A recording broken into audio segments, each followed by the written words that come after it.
ఈ ప్రభుత్వాన్ని. అసలు మీకు సోయి ఉందా, అవగాహన ఉందా నేను అడుగుతా ఉన్నా. ఎందుకంటే మనందరికీ తెలుసు కాళేశ్వరం ప్రాజెక్టులో ఏమేమి పెట్టినాము. కాళేశ్వరం ప్రాజెక్టులో మీరు ప్రాణహితాలో ఎన్నడూ కూడా స్టోరేజ్ పెట్టలేదు. 14 టీఎంసీల స్టోరేజ్ పెట్టినారు మీరు. అదే మేము 141 టీఎంసీల సామర్థ్యంతో 15 రిజర్వాయర్లు నిర్మాణం చేశాం.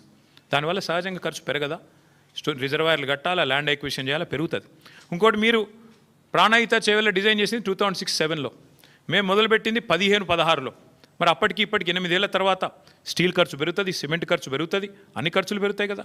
రిజర్వాయర్ల సామర్థ్యం పెరిగింది, జీఎస్టీ వచ్చింది, ఇంకా చాలా వచ్చినాయి. వాటన్నిటి తర్వాత అది పెరిగితేనేమో ఇది 2 రెట్లు 2.5 రెట్లు పెరిగితే అదేదో ఘోరం జరిగిపోయింది, అదేదో పెద్ద స్కామ్ అన్నారు. ఇవాళ నేను అడుగుతున్నా 7 రెట్లు ఎట్లా పెరిగింది కాస్టు?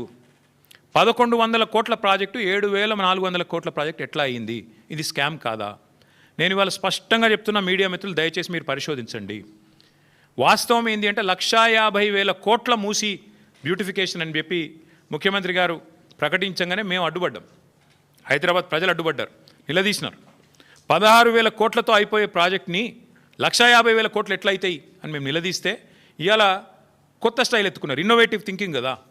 ఇన్నోవేటివ్ థింకింగ్లో భాగంగా ఏం చేసినారంటే స్కామ్ని కూడా ఇన్స్టాల్మెంట్లలో చేస్తున్నారు. 1,50,000 కోట్లు ఒకటేసారి టెండర్లు పిలిస్తే ఎందుకు ఇంత అయింది అంటే జవాబు లేదు. అందుకే విడతల వారి దోపిడీ.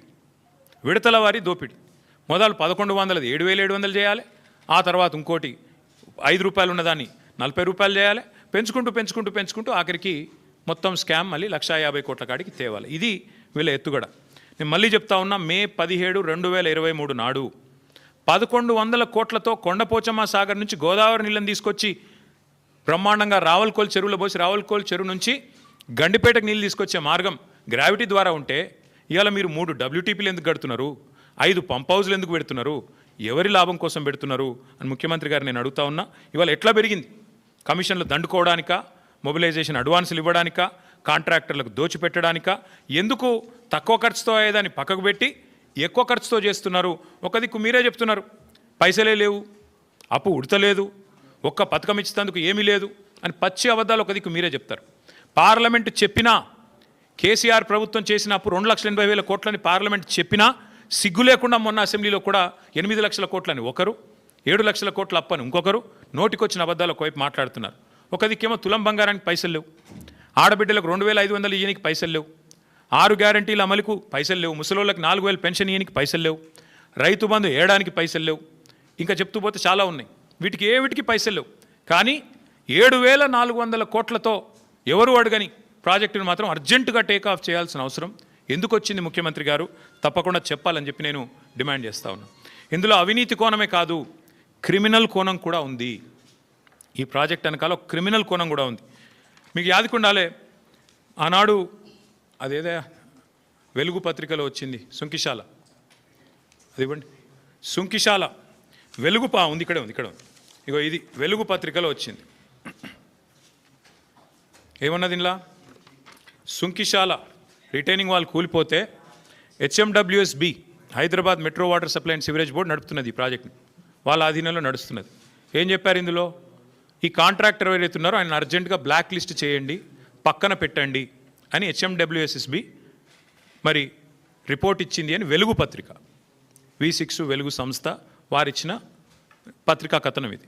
మరి వాళ్ళు నేను అడుగుతున్న ముఖ్యమంత్రి గారిని, ఏ ఏజెన్సీ అయితే బ్లాక్ లిస్ట్ మీరు చేయాలో, ఏ ఏజెన్సీని అయితే బ్లాక్ లిస్ట్ చేయాలో, ఎవరినైతే నేషనల్ హైవే అథారిటీ ఆ ఏజెన్సీని బ్లాక్ లిస్ట్ చేసింది. మన కేరళలో ఒక రహదారి వీళ్ళు నిర్మాణం చేసినారు, NH66.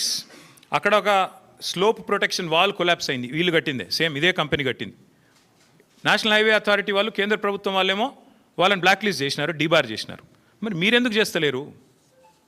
మీ డిపార్ట్మెంట్లో ఏ డిపార్ట్మెంట్లోనైతే సుంకిశాలు ఉంటుందో దాని రిటైనింగ్ వాల్ కొలాప్స్ అయితే మళ్ళీ వాళ్ళకే 7,400 కోట్ల వర్క్ ఇచ్చినావంటే ఏమర్థం చేసుకోవాలి? నేను రాష్ట్ర ప్రజలు ఏమర్థం చేసుకోవాలి?